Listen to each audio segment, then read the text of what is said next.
अवस्थित गारिमामय सहर कटक प्रांगण में दंडायमान होई बरण्य विचारक मंडली को मोर भूमिष्ठ प्रणाम एवं मो सम्मुखें उपस्थित थिबा मोर प्रतियोगी साथीगण को आज दिन अनेक शुभेच्छा एवं अभिनंदन।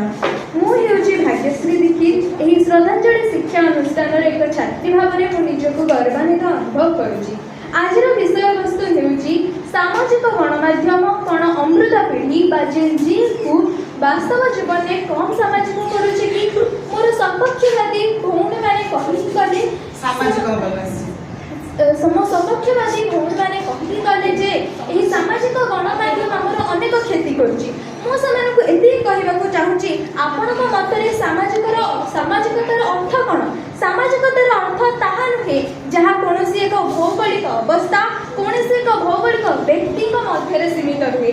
सामाजिकता होउची सारा विश्व में आम व्यापक रूपे आम संस्कृति आम चालीचलनी भाषा को नहीं पहुँचेबा एवं भारत को एक विश्व गुरुर आसन देवा।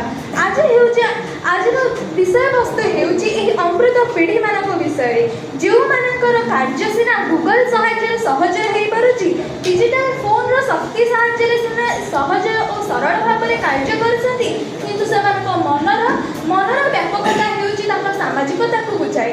यार विपक्ष जुक्ति रखा चाहे एवं विपक्ष जुक्ति रखी पांच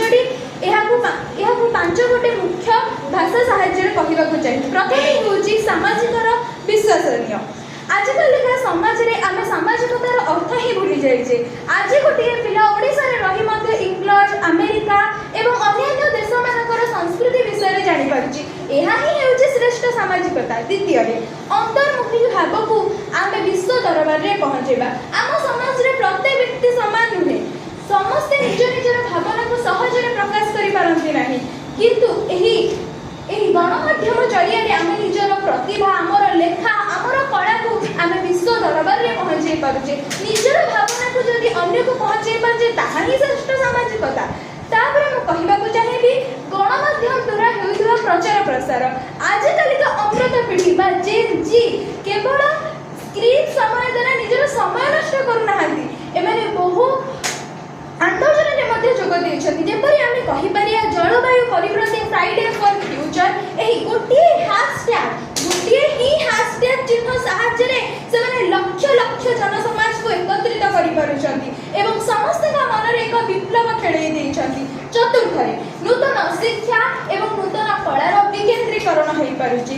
आजकल का समाज रे केवल इंस्टाग्राम ट्विटर जरिया रे आमे केवल रील्स स्क्रॉल करने सहित आमे